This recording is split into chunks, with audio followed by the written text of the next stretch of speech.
Hey guys, how you all doing out there? 19 years ago when I started playing guitar, we'd always take some covers and pick ones that were absolutely impossible for me to play. And in the end, you spend a bit of time with it and then you get it done. So that's really great. So if you're in that mode, if you're still like in this heavy progress mode, that's fantastic.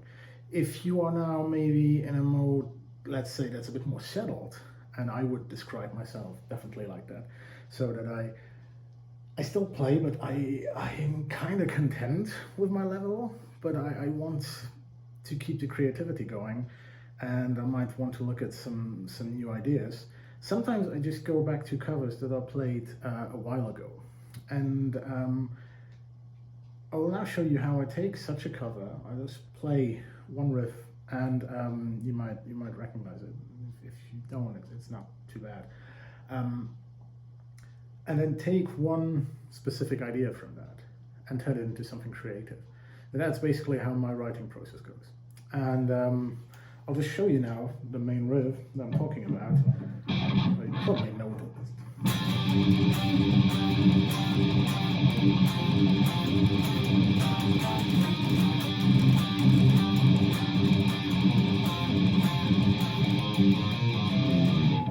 If you recognize that, yeah, you know that it is an old Ozzy Osbourne song. And why Ozzy Osbourne? I mean, I mainly play in death metal bands and more of a Cephalic Carnage hoodie, so like, I don't know, why is he playing that old stuff? Well, Ozzy Osbourne always a really great guitarist who had very interesting solos to look at, very interesting riffing as well, and quite complicated, to be fair, even if it sometimes sounded very, very easy. So what I really like about this one is this, like, this is just a power chord, but if we take this second shape from, I really like the sound of this. Now let's mod it a bit, take a finger off. There's quite some tension going on there.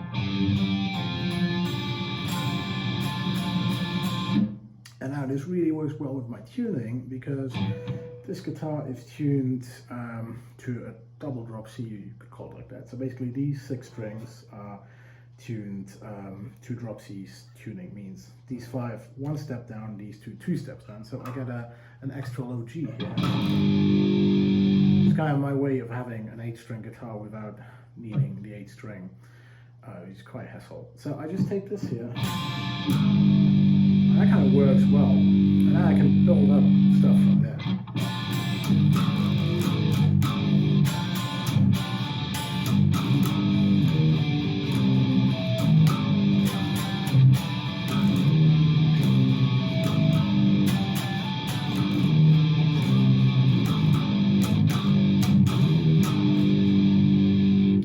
This has nothing to do with the riff I played before. The only thing that's in it is this shape, which I modded from the, there we go. That's all that is left. The one what I did now, I moved it around, which can be interesting.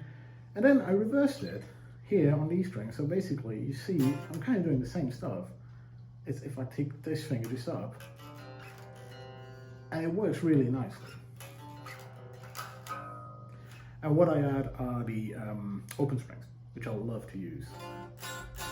Great thing to keep your creativity going.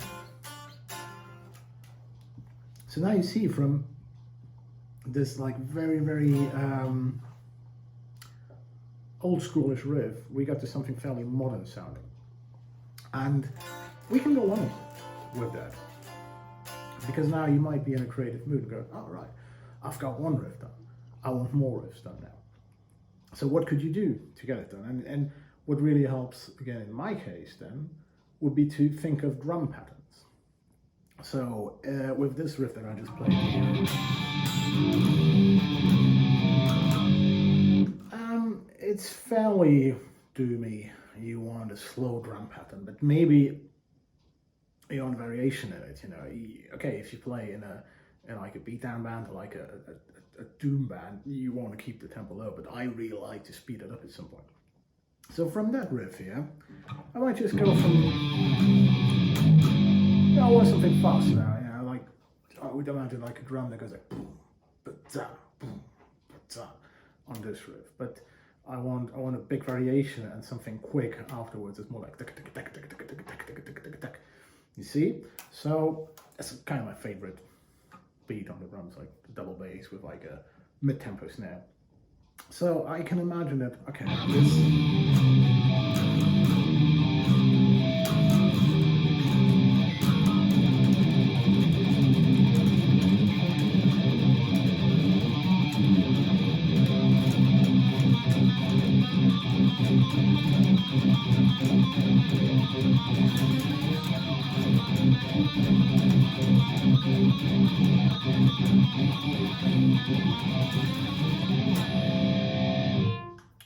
well, now is just a bit of improvising.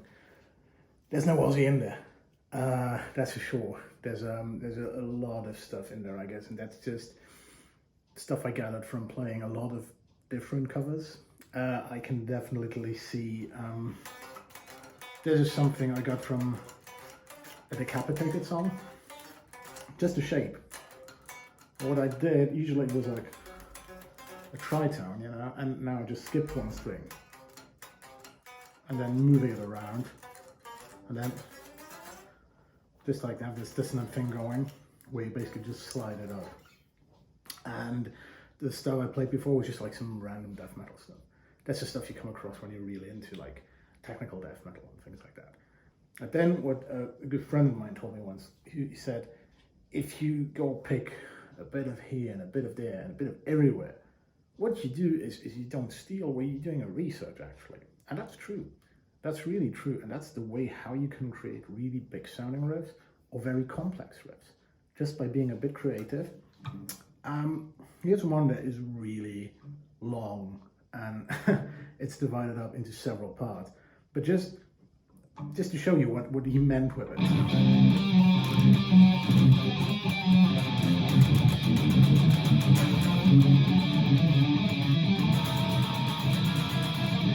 There was one riff, you know, there was tons of things going on there, and it's basically just different influences from all over the metal genre.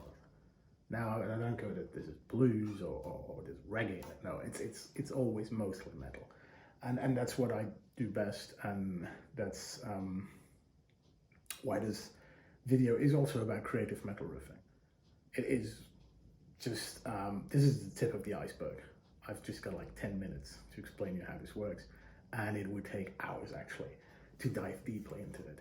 But you kind of see the idea behind it is you go look for a lot of stuff and you just try to be as creative as you can by mixing up different genres, or let's say subgenres of metal. And the most important thing to do that is that you stay very open-minded when it comes to your listening routines of what you listen to. Don't just stick to like your favorite bands, but just expand. Use your discovery functions of your streaming services, or the side tab on that big video streaming website where you can just like look at similar stuff, and I think that really helps. And sometimes from the similar stuff you go a bit further away from what you used to listen to, and when that happens, that's really good, and you might end up in totally different genres, and that's when you start to become a very creative musician. So I hope you will have a decent time in quarantine. I don't really dare say a good one, and I really hope this helps a bit to kill you some time. It's just 10 minutes of watching, but there's potential for hours of creative playing behind it. That's the idea. So I hope you can make the most out of it. Stay safe, stay healthy, stay home, and make music.